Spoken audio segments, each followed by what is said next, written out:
Kalau kamu sering nonton anime, drama Jepang, atau follow konten tentang Jepang, pasti sering dengar 3 nama ini: Tokyo, Osaka, dan Kyoto.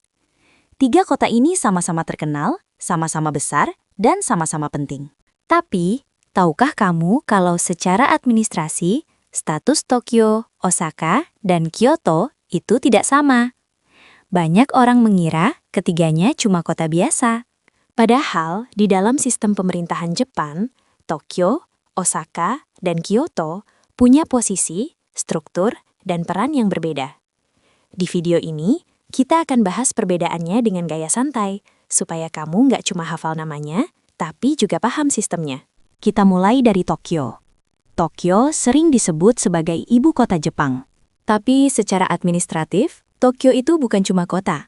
Tokyo memiliki status khusus yang disebut Tokyoto, atau Metropolitan Prefecture. Tokyo itu setingkat prefektur, bukan sekedar kota biasa. Yang bikin Tokyo unik, Tokyo tidak hanya terdiri dari satu kota. Di dalam Tokyo, ada 23 distrik khusus yang disebut Special Wards atau ku. Contohnya seperti Shibuya, Shinjuku, Minato, Chiyoda, dan lain-lain. Masing-masing ku ini punya kantor pemerintahan sendiri, wali kota sendiri, dan mengurus banyak layanan publik seperti layaknya sebuah kota. Jadi kalau orang bilang, saya tinggal di Tokyo, sebenarnya bisa berarti dia tinggal di salah satu dari 23 ku tersebut, atau bahkan di kota-kota lain di wilayah Tokyo, seperti Hachioji, Tachikawa, atau Machida. Tokyo juga memiliki gubernur prefektur sendiri yang disebut Chiji. Karena statusnya sebagai Metropolitan Prefektur, Tokyo punya kekuasaan administratif yang lebih kompleks dibandingkan kota biasa. Inilah sebabnya Tokyo sering dianggap sebagai pusat pemerintahan nasional, sekaligus pusat pemerintahan lokal dengan sistem yang sangat besar dan rumit. Sekarang kita pindah ke Osaka. Osaka secara administratif adalah sebuah prefektur yang disebut Osaka-fu. Osaka-fu adalah salah satu dari 2 prefektur yang menggunakan sebutan fu, selain Kyoto. Namun, yang sering bikin bingung adalah Osaka juga punya kota yang bernama Osakashi.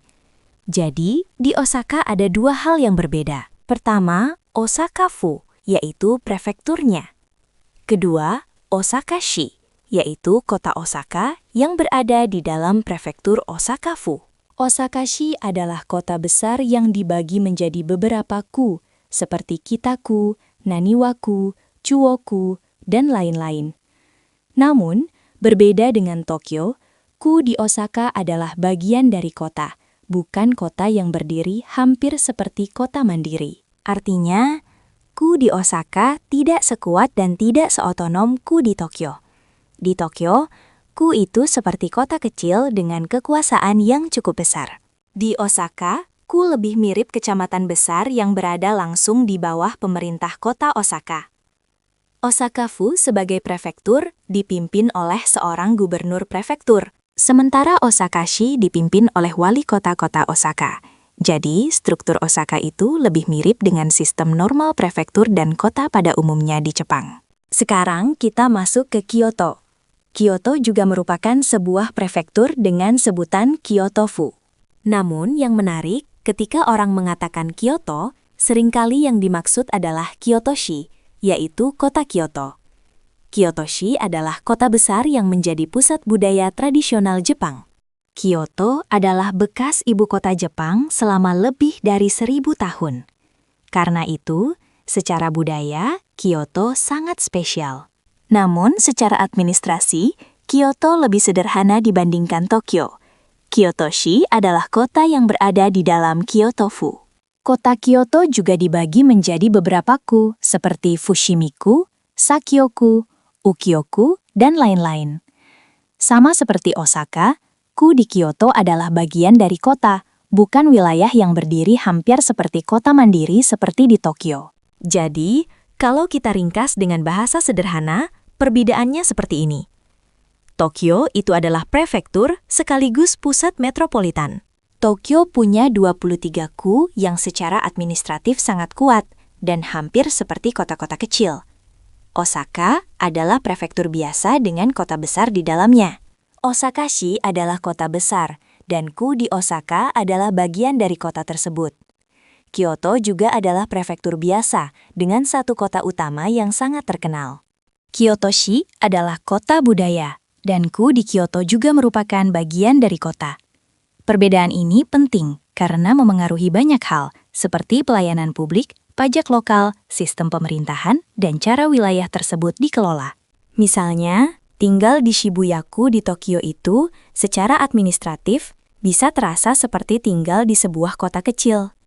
Sementara, tinggal di Naniwaku di Osaka, itu lebih seperti tinggal di kecamatan dalam satu kota besar. Dengan memahami perbedaan ini, kamu jadi tidak hanya tahu Tokyo, Osaka, dan Kyoto sebagai nama kota terkenal, tapi juga paham bagaimana sistem pemerintahan dan struktur wilayah di baliknya. Semoga setelah mendengarkan penjelasan ini, kamu jadi lebih paham kenapa Tokyo sering disebut unik, kenapa Osaka terasa lebih seperti kota besar biasa, dan kenapa Kyoto lebih dikenal sebagai pusat budaya daripada pusat administrasi. Kalau kamu suka pembahasan seperti ini, kamu bisa lanjutkan dengan topik-topik lain tentang sistem Jepang, kehidupan di Jepang, dan hal-hal unik yang jarang dibahas secara detail. Semoga bermanfaat, dan sampai jumpa di pembahasan Jepang berikutnya.